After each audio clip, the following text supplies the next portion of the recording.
Welcome back to OPS news. दोस्तों दिन हो गया आज का 16 नवंबर 2021 मंगलवार का, और बात करते हैं आज की मुख्य समाचार, ताजा बड़ी खबरें, ब्रेकिंग न्यूज हेडलाइंस से। टुडे ब्रेकिंग न्यूज के अंतर्गत देश और दुनिया की 50 बड़ी और महत्वपूर्ण काम की खबरें निकल कर आ रही है, जहां पर सरकार के द्वारा कुछ बड़ी योजनाओं का ऐलान किया गया है, कुछ बड़ी महत्वपूर्ण घोषणाएं की गई है, कुछ नए नियम देश में लागू किए जा रहे हैं, आधार कार्ड को लेकर कुछ बड़ा अपडेट है, ड्राइविंग लाइसेंस को लेकर बड़ी खबर है, 10वीं 12वीं पास युवाओं के लिए पुलिस डिपार्टमेंट में निकली है बम्पर भर्तियां। तो आप भी दोस्तों यहाँ पर सरकारी नौकरी का इंतजार कर रहे हैं, तो बड़ी महत्वपूर्ण खबर है। और साथ ही कोरोना वायरस को लेकर बड़ा अपडेट है, और कोरोना वायरस के साथ ही देश में आ चुका है एक नया वायरस जिसका नाम दिया जा रहा है नोरा वायरस, और ये भी बहुत ही ज्यादा खतरनाक है। केरल में इसके लगातार मामले देखे जा रहे हैं। क्रिप्टो करेंसी और डिजिटल गोल्ड को लेकर बड़ी महत्वपूर्ण खबर सामने आ रही है, तो वहीं मौसम समाचारों को लेकर भी बड़ी महत्वपूर्ण अपडेट है। सोने चांदी के भावों को लेकर बड़ी खबर है, बड़ी गिरावट दर्ज की गई है। राजनीतिक जगत को लेकर बड़ी महत्वपूर्ण खबर है। शराब को लेकर देश में कुछ नए नियम लागू होने जा रहे हैं, तो वहीं रेलवे यात्रा को लेकर भी बड़ी खबर है। अच्छा, अगर आपके घर पर बड़े बुजुर्ग हैं जिनको पेंशन मिलती है, तो उसको लेकर सरकार ने हाल ही में एक बड़ी राहत प्रदान करी है। और LIC की अगर आपने पॉलिसी ले रखी है तो बड़ा अपडेट सामने आ रहा है। तो चलिए एक एक करते हुए शुरुआत कर लेते हैं आज की पहली और बड़ी खबर से। तो केंद्र सरकार का बड़ा फैसला, अस्पताल में सूर्यास्त के बाद भी हो सकेगा पोस्टमार्टम, मोदी सरकार ने दे दी अनुमति।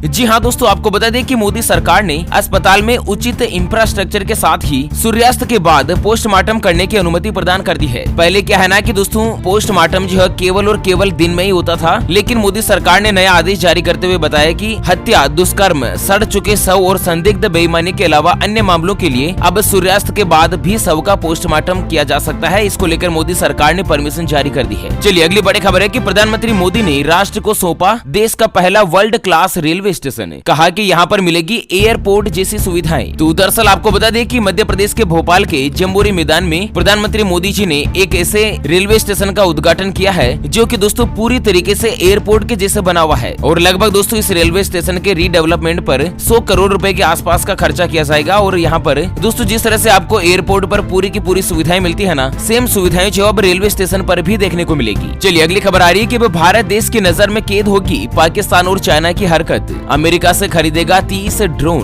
तो दरअसल पाकिस्तान और चाइना पर पैनी नजर रखने के लिए भारत जो है वो अब अमेरिका से 30 प्रेडेटर ड्रोन खरीदने की तैयारी कर रहा है। और अमेरिका से मिलने वाले इस ड्रोन को लेकर काफी लंबे समय से बातचीत चल रही थी, और खबर है कि 21,000 करोड़ रुपए के इन ड्रोन के लिए आज रक्षा मंत्रालय में एक बैठक होने जा रही है, और इस बैठक में रक्षा सौदे को मंजूरी मिल सकती है। तो कुल मिलाकर दोस्तों 21,000 करोड़ रुपए में 30 ड्रोन खरीदने जा रहे हैं भारत देश की सरकार, जिससे कि पाकिस्तान और चाइना की सीमा के ऊपर हरकत रखी जाएगी, नजर रखी जाएगी। चलिए अगली बड़ी खबर है कि अमेरिका, ब्रिटेन और जर्मनी सहित 99 देशों के यात्रियों को भारत आने पर नहीं रहना होगा क्वारंटाइन। सरकार ने दिया बड़ा महत्वपूर्ण फैसला। दरअसल आपको बता दें कि भारत सरकार ने कल सोमवार को America, Britain, UAE, Qatar, France और जर्मनी सहित 99 देश ऐसे हैं जहां से टूरिस्ट या कोई भी विदेशी नागरिक अगर भारत में आते हैं तो उनको भारत में एंट्री की छूट दे दी है। हालांकि इसमें कंडीशन रखी गई है कि अगर यात्रियों का कोरोना वायरस का वैक्सीनेशन पूरा हो चुका है, उनको टीका लगा दिया गया है ना, तो उनको क्वारंटाइन में रखने की जरूरत नहीं है। पहले कोरोना वायरस के मद्देनजर इसके ऊपर प्रतिबंध लगा रखा था, ठीक है ना। चलिए रामायण में दोस्तों पुष्पक विमान को लेकर तो आपने कुछ सुना ही होगा। बड़ी खबर आ रही है कि श्रीलंका के लोगों का भरोसा झूठा नहीं बल्कि सच्चाई में था रावण का पुष्पक विमान, दोबारा से शुरू होगी रिसर्च। तो आपको बता दें दोस्तों कि हवाई जहाज को लेकर अपने स्वर्णिम इतिहास से जुड़े मिथकों पर अब श्रीलंका वृहद रिसर्च करने की तैयारी कर रहा है। दरअसल क्या है ना कि दुनिया में बड़ी संख्या में लोगों का मानना है कि रावण जो है दुनिया का पहला पायलट था, और उसके वक्त में श्रीलंका में हवाई जहाज और एयरपोर्ट हुआ करते थे। इस बात को मिथक मानने से इनकार करते हुए कई लोगों ने व्यक्तिगत स्तर पर रिसर्च भी की है, और इसको लेकर श्रीलंका की सरकार ने दोस्तों एक नई कमेटी का गठन किया है, जो कि दोस्तों केवल रामायण में जो रावण के पुष्पक विमान उड़ाने का जो चर्चा और जिक्र होता है ना, उसकी सच्चाई के बारे में रिसर्च किया जाएगा कि क्या वास्तव में दोस्तों रामायण के अंतर्गत रावण के पास पुष्पक विमान हुआ करता था उस जमाने में। तो यह बात कितनी सच और कितनी गलत दोस्तों, इसके बारे में रिसर्च की जाएगी, वैज्ञानिक अनुसंधान किया जाएगा, ठीक है ना। अगली बड़ी खबर है कि उत्तर प्रदेश का हिंदू मर जाएगा भूखा, लेकिन वोट योगी को ही देगा। बॉलीवुड एक्टर ने मोदी सरकार पर कसा तंज। दरअसल बॉलीवुड एक्टर कमाल आर उर्फ KR ने मोदी और योगी सरकार पर तंज कसते हुए कुछ पोस्ट किए। पद्मश्री पुरस्कार मिलने पर बॉलीवुड एक्टर कंगना पर भी निशाना साधा। दरअसल कमाल आर खान ने उत्तर प्रदेश में अगले विधानसभा चुनाव को लेकर कहा कि उत्तर प्रदेश का जो हिंदू है वो दोस्तों भूखा मर जाएगा, लेकिन वोट योगी सरकार को ही देगा। प्रधानमंत्री मोदी पर भी कटाक्ष करते हुए उन्होंने कहा कि मोदी जी और योगी जी जो है ना वो ऐसे ही उत्तर प्रदेश को हाथ से नहीं जाने देंगे। तो कुल मिलाकर दोस्तों दोस्तों उत्तर प्रदेश में एक बार फिर से बीजेपी की सरकार बनना तय है। अब तो मुस्लिम बॉलीवुड एक्टर भी यही कह रहे हैं कि हिंदू जो है कभी भी योगी जी के अलावा वोट नहीं देगा। चलिए अगली बड़ी खबर है कि महंगाई से राहत नहीं, खाने पीने की चीजों के दाम बढ़े, थोक महंगाई दर अक्टूबर में बढ़कर हुई 12.5। तो दोस्तों देश में जो थोक महंगाई है उसकी रेट पहले 10.60% पर थी, जो कि बढ़कर 12.50% तक पहुंच गई, यानी कि 1.30% के आसपास महंगाई जो देश में अक्टूबर के महीने में और ज्यादा बढ़ गई है। चलिए अगली खबर है कि क्रिप्टो करेंसी को लेकर अहम बैठक होगी आज, हो सकता है बड़ा फैसला। तो दोस्तों क्रिप्टो करेंसी को लेकर भारत सरकार जल्द ही बड़ा फैसला ले सकती है और इसको लेकर आज एक बार फिर से दोस्तों संसदीय कमेटी में बैठक होने जा रही है। अगर दोस्तों बैठक में अप्रूवल मिलती है ना तो क्रिप्टो करेंसी को अप्रूवल भी मिल सकती है और दोस्तों इसको सरकार बैन भी कर सकती है, प्रतिबंध भी लगा सकती है। अब देखना यह है कि सरकार के जो मंत्रिमंडल में क्या फैसला होगा। और साथ ही बड़ी खबर है कि क्रिप्टो के साथ डिजिटल गोल्ड भी आ सकता है रेगुलेशन के दायरे में, सरकार कर रही है तैयारी। तो जिस तरह से क्रिप्टो करेंसी केवल मात्र डिजिटल फॉर्म में रहती है ना, वैसे ही दोस्तों डिजिटल गोल्ड को भी मंजूरी मिल सकती है। जैसे कि आपने ऑनलाइन ही गोल्ड बुक कर लिया किसी बैंक के थ्रू और वहां पर दोस्तों आप गोल्ड में व्यापार कर सकते हैं, तेजी मंदी का फायदा उठा सकते हैं, ठीक है ना। अगली खबर है कि LIC से मिलेगी अब सारी जानकारी मोबाइल पर, इस सेवा के लिए मोबाइल नंबर को कर लीजिएगा अपडेट। दोस्तों अगर आपने भी LIC की कोई भी पॉलिसी ले रखी है ना तो LIC से जुड़ी तमाम तरीके की जानकारी जो है उसका अपडेट आपको मोबाइल पर SMS के माध्यम से मिलेगा। हालांकि इसके लिए आपको LIC पॉलिसी में अपने मोबाइल नंबर अपडेट करवाने होंगे, अगर नहीं करवा रखे हैं तो आप जल्द से जल्द करवा लीजिएगा, ठीक है। चलिए अगली खबर है कि SBI पेंशनर्स घर बैठे वीडियो कॉल सुविधा से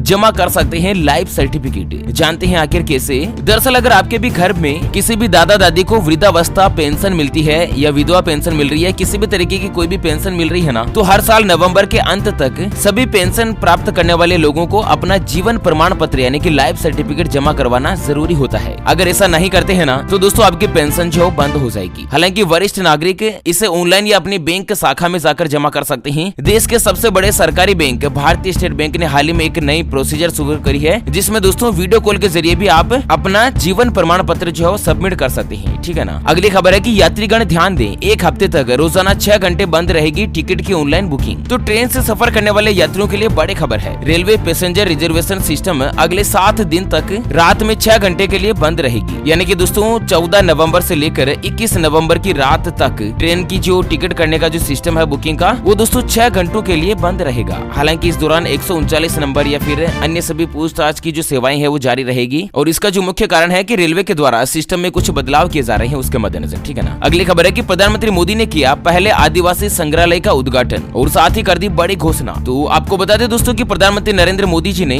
देश के पहले आदिवासी संग्रहालय यानी कि आदिवासी म्यूजियम को वीडियो कॉन्फ्रेंसिंग के जरिए उद्घाटन किया और ये जो संग्रहालय है वो झारखंड की राजधानी रांची में बनाया गया है, जिसमें दोस्तों आदिवासी समाज की परंपराओं को सहेजने के लिए आदिवासी संग्रहालय खोलने की बात कही गई है। और इसी के साथ अगली खबर है कि आदिवासियों पर दर्ज प्रकरण वापस लेगी मध्य प्रदेश सरकार। तो मध्य प्रदेश की जो शिवराज सरकार है उसने बड़ा ऐलान किया है कि जनजातीय समुदाय पर यानी कि आदिवासी समुदाय पर जितने भी छोटे छोटे प्रकरण दर्ज है, जो छोटे मोटे मुकदमे दर्ज है, मामले वगैरह दर्ज है, उन सभी को सरकार जो वापस ले लेगी। मतलब आदिवासियों को सशक्त बनाने के लिए कुछ इस तरह का बड़ा फैसला लिया गया है, ठीक है ना। अगली खबर आ रही है कि पिछले 4 सालों में UPI ट्रांजैक्शन में हुआ 17 गुना का इजाफा, बैंक की रिपोर्ट में बड़ा दावा। तो SBI की रिपोर्ट में कहा गया है कि अक्टूबर 2021 के महीने में UPI के माध्यम से 6.3 ट्रिलियन रुपए के मूल्य के लेन देन दर्ज किए गए। और पिछले 4 सालों की बात की जाए तो दोस्तों 4 साल पहले जो ऑनलाइन ट्रांजैक्शन होते थे वो आज 17 गुना तक बढ़ गए हैं। कुल मिलाकर दोस्तों नरेंद्र मोदी जी ने जो डिजिटल इंडिया का सपना देखा था ना, लगता है कि अब ये डिजिटल इंडिया जो है पूरा होने जा रहा है, ठीक है ना। चलिए अगली खबर में जानते हैं कोरोना वायरस से जुड़े कुछ महत्वपूर्ण आंकड़े। तो बीते 24 घंटों में 10,000 से ज्यादा आए कोरोना के नए मरीज, 125 लोगों की हुई मौत। तो दरअसल पिछले 24 घंटों में 10,229 नए मरीज आए हैं कोरोना वायरस के और कुल मरीजों की संख्या बढ़कर 3,44,00,000 तक पहुंच गई है, जबकि कुल मरने वालों की संख्या 4,63,000 के आसपास पहुंच चुकी है। चलिए अगली खबर में मौसम समाचार जानते हैं। राजस्थान से सबसे पहले बड़ी खबर है कि अगले 2 दिन राज्य में बदलेगा मौसम, इन जिलों में बारिश की रहेगी संभावना। तो राजस्थान में सर्दी ने दस्तक दे दी है, प्रदेश के कई जिलों में पारा 10 डिग्री से नीचे लूटा गया है। और दोस्तों अगले 2 दिनों के मद्देनजर राजस्थान के कई जिलों में बारिश की जो संभावना है वो मौसम विभाग ने दर्ज करी है। और इसी के साथ अगर संपूर्ण भारत के मौसम पूर्वानुमान की बात की जाए तो दोस्तों अगले 24 घंटों के मद्देनजर अंडमान निकोबार द्वीप समूह, तमिलनाडु के कई हिस्से, कर्नाटक, केरल, तटीय आंध्र प्रदेश के अलग अलग हिस्से, छत्तीसगढ़, उड़ीसा, तेलंगाना, लक्षद्वीप, दक्षिणी मध्य महाराष्ट्र, दक्षिण कोंकण, गोवा, झारखंड, गंगे पश्चिम बंगाल, मणिपुर, विदर्भ, अरुणाचल प्रदेश, इन सभी राज्यों में दोस्तों हल्की से लेकर मध्यम तो कई स्थानों पर भारी बारिश होने की संभावना है। और इसी के साथ वक्त हो चुका है आज के सराफा बाजार के भाव जानने का। तो दोस्तों आज सोना जो है 82 रुपए सस्ता होकर 48,246 रुपए प्रति 10 ग्राम पर आ चुका है, जबकि चांदी 208 रुपए की गिरावट के साथ ही 65,594 रुपए प्रति किलोग्राम पर आ चुकी है। और इसी के साथ अगली खबर है कि इस देश में गर्भ निरोधक के सभी उपाय पर लगी रोक, महिलाओं के खिलाफ बता रहे हैं नया कानून। तो दोस्तों देश में आबादी बढ़ाने के लिए ईरान का एक नया कानून महिलाओं के अधिकारों के खिलाफ माना जा रहा है। यहाँ पर ईरान सरकार ने आदेश निकाला है कि जितने भी गर्भ निरोधक के जो साधन है या गर्भ निरोध के जो उपाय है उन सभी के ऊपर सरकार जो रोक लगाने की प्लानिंग कर रही है, ताकि दोस्तों देश में ज्यादा से ज्यादा आबादी बढ़े। मतलब एक मुस्लिम राष्ट्र है ईरान, जिसका नाम तो आपने सुना ही होगा, वहाँ पर इस तरह का कुछ बड़ा फैसला हुआ है। और वहीं अगली खबर आ रही है कि ओवैसी का जयपुर में बड़ा ऐलान, राजस्थान में अगले विधानसभा चुनाव लड़ेगी AIMIM। तो दोस्तों AIMIM पार्टी के प्रमुख असुद्दीन ओवैसी के बारे में तो आपने सुना ही होगा, जिन्होंने एक बड़ा ऐलान किया है कि राजस्थान में जो अगले विधानसभा के चुनाव होंगे उसमें दोस्तों ओवैसी की पार्टी भी चुनाव लड़ेगी और इसकी औपचारिक शुरुआत जल्द ही कर दी जाएगी। ठीक है ना। चलिए उत्तर प्रदेश में अगली खबर आ रही कि गो एम्बुलेंस की शुरुआत, एक डॉक्टर 2 स्टाफ होंगे साथ में, गाय पालने वालों को मिलेगा 1500 रुपए हर महीने भत्ता। तो उत्तर प्रदेश की योगी सरकार ने एक बड़ा महत्वपूर्ण फैसला लिया है। उत्तर प्रदेश में बीमार गायों के इलाज के लिए 24 घंटे अब एम्बुलेंस सेवा मौजूद रहेगी और साथ ही योगी सरकार ने गायों को तुरंत चिकित्सकीय सेवा उपलब्ध करवाने के लिए अभिनव एम्बुलेंस सेवा शुरू करने का फैसला किया है और इसके लिए 515 एम्बुलेंस तैयार कर ली गई है, जो कि 24 घंटे के लिए उपलब्ध रहेगी। साथ ही दोस्तों योगी सरकार ने सड़कों पर घूमने वाले गोवंश को पालने के लिए हर महीने 1500 रुपए देने की योजना भी चलाने की बात कही है और यह राशि गाय का चारा डालने के लिए गाय की देखरेख में खर्च होगी। तो ऐसे में दोस्तों अगर आप 4 भी गाय पालते हैं ना, तो लगभग महीने के 6000 रुपए जो सरकार के द्वारा प्राप्त कर सकते हैं। और साथ ही अगली खबर है देश की राजधानी दिल्ली से कि दिल्ली में प्रदूषण कम करने के लिए लॉकडाउन लगाने के लिए तैयार है सरकार। जी हाँ दोस्तों, दरअसल क्या है ना कि देश की राजधानी दिल्ली में प्रदूषण का जो लेवल है वो बहुत ही ज्यादा हद तक बढ़ चुका है और इसके मद्देनजर सरकार ने घोषणा करी है कि 7 दिन तक तो स्कूल कॉलेज बंद रहेंगे और वहीं सरकारी कामकाज भी जब तक जरूरी नहीं हो तब तक वर्क फ्रॉम होम भी चलेंगे, ताकि दोस्तों ज्यादा से ज्यादा ट्रैफिक कम हो सके और दिल्ली में प्रदूषण को रोका जा सके। और साथ ही दिल्ली सरकार ने सुप्रीम कोर्ट को कहा कि अगर कोर्ट अनुमति दे, इजाजत दे, तो दिल्ली में जल्द ही लॉकडाउन लागू कर दिया जाएगा ताकि प्रदूषण पर लगाम लगाई जा सके। और साथ ही बड़ी खबर है कि आधार कार्ड को लेकर सरकार ने जारी किए नए नियम। यहाँ पर जानते हैं इसकी पूरी जानकारी। तो दोस्तों आधार कार्ड सिर्फ एक पहचान का दस्तावेज नहीं है, ये हमारे जीवन का एक अनिवार्य हिस्सा बन गया है। दोस्तों आधार कार्ड जो है ना वो आपको बैंक खाता खोलने, संपत्ति खरीदने, सरकारी वित्तीय साधनों में इन्वेस्टमेंट करने आदि की अनुमति देता है। और इसको लेकर एक नए नियम जारी किए गए हैं, जिसके अनुसार आधार कार्ड में सत्यापन के लिए यानी कि वेरिफिकेशन के लिए डिजिटल रूप से हस्ताक्षरित दस्तावेज प्रदान करना होगा, ताकि आधार कार्ड का दुरुपयोग रोका जा सके। बहुत बार देखा गया है कि आपका जो आधार कार्ड है वो किसी के हाथ लग जाता है, उससे बैंक खाता खुलवा लिया जाता है या फिर मोबाइल की सिम ले ली जाती है, जिससे कि ठगी की वारदातों को अंजाम दिया जाता है। तो इसी को रोकने के लिए सरकार ने कुछ नए नियम जारी किए हैं कि सिग्नेचर जो है अब डिजिटली अनिवार्य किए जाएंगे। ठीक है ना। और साथ ही दिल्ली से बड़ी खबर है कि 17 नवंबर से नहीं खुलेगी शराब की दुकानें, नहीं मिलेगी पसंद की वाइन। तो दिल्ली में दोस्तों शराब के ठेकों का जो लाइसेंस है वो 16 नवंबर तक के लिए वैलिड है और इसके बाद 372 ऐसी शराब की दुकानें हैं जिनको दोबारा से लाइसेंस रिन्यू नहीं किया जाएगा। ऐसे में शराब पीने वालों के लिए कुछ बड़ा झटका लग सकता है। और साथ ही बड़ी खबर है IRCTC ने दी बड़ी राहत, अब 150 से ज्यादा हॉलीडे स्पेशल ट्रेन चलेगी रेगुलर, नहीं देना होगा कोई भी एक्स्ट्रा चार्ज। दोस्तों सरकार जो है ना वो दोस्तों हॉलीडे या फिर स्पेशली कुछ ट्रेनें चलाती है, जैसे कि छठ पूजा के लिए special train, Diwali special train, जिससे कि यात्रियों की भीड़ को कंट्रोल किया जा सके। तो ऐसे में 150 ट्रेनें ऐसी है जो कि स्पेशली चलती ही रहेगी, इनको बंद नहीं किया जाएगा और इसके लिए कुछ ज्यादा भी चार्ज किराया वगैरह नहीं देना होगा। और साथ ही बड़ी खबर है कि भारत ने नेपाल में भूकंप से क्षतिग्रस्त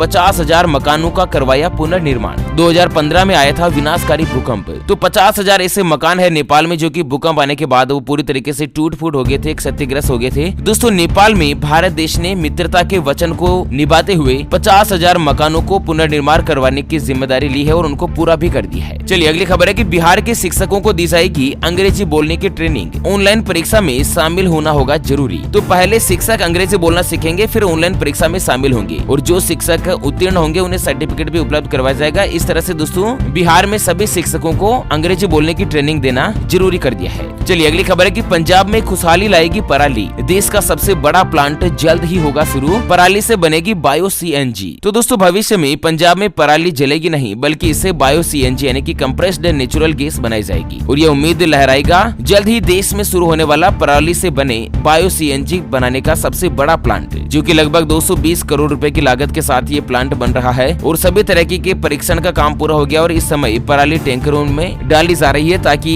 जैसे ही प्लांट शुरू हो जाएगा पराली से सीएनजी गैस बनाई जाएगी। और साथ ही बड़ी खबर है कि केरल में तेजी से फैल रहा है नोरो वायरस, सरकार ने जारी करी बड़ी चेतावनी। तो दोस्तों देश में कोरोना वायरस की वैक्सीन भले ही तेजी से लग रही हो, लेकिन कोविड के बाद एक नया वायरस जो तेजी से फैल रहा है और उसका नाम है नोरो वायरस। ऐसे में सावधान रहें, अपने और अपने परिवार की सुरक्षा का ध्यान रखें। चलिए पंजाब से बड़ी खबर आ रही है कि सरकारी और प्राइवेट नौकरियों में पंजाबियों को मिलेगा आरक्षण, हरियाणा की तर्ज पर पंजाब में बनेगा कानून। तो दोस्तों पंजाब विधानसभा 2022 में सरकार बनने के लिए चन्नी सरकार ने एक और चुनावी मास्टर स्ट्रोक खोलने की तैयारी शुरू कर दी है। इसमें सरकार का आदेश जारी हुआ है कि पंजाब में जो भी सरकारी या प्राइवेट नौकरियां रहेगी ना, वो सबसे पहले केवल पंजाबी लोगों के लिए रहेगी। इस तरह से नया कानून बनाया जाएगा। और साथ ही राजस्थान से बड़ी खबर है कि 10वीं और 12वीं पास युवाओं के लिए राजस्थान पुलिस में निकली बम्पर भर्तियां, आप भी कर सकते हैं आवेदन। तो राजस्थान पुलिस में कांस्टेबल के लिए 4438 पदों पर भर्तियां निकली है और 3 दिसंबर तक दोस्तों इसमें आवेदन करने की आखिरी तारीख है। तो अगर आप भी 10वीं या 12वीं पास और आप कांस्टेबल बनना चाहते हैं तो राजस्थान में अप्लाई कर सकते हैं। ओके फ्रेंड्स, और इसी के साथ हमेशा की तरह अंत में एक नजर डाल लेते हैं आज के माइंड क्विज यानी कि गिवे वाले सवाल की तरफ। तो दोस्तों आज का माइंड क्विज वाला सवाल आप स्क्रीन पर देख पा रहे हैं। भारत देश का राष्ट्रीय फल यानी कि नेशनल फ्रूट कौन सा है? जी हाँ दोस्तों, दोबारा सुन लीजिएगा, भारत देश का राष्ट्रीय फल कौन सा है? ऑप्शन ए बनाना यानी कि केला, ऑप्शन बी मैंगो यानी कि आम। तो फटाफट से लिखना है क्वेश्चंस का सही जवाब इस वीडियो के नीचे कमेंट बॉक्स में। और हाँ, सही जवाब देने वाले किसी एक खास कमेंट्स को सिलेक्ट किया जाएगा हमारी ओपीएस न्यूज टीम की तरफ से और उसे दिया जाएगा एक एमआई कंपनी का शानदार ब्लूटूथ स्पीकर बिल्कुल फ्री। ओके फ्रेंड्स, तो इसी के साथ आज के मुख्य समाचार, ताजा बड़ी खबरें, ब्रेकिंग न्यूज हेडलाइंस से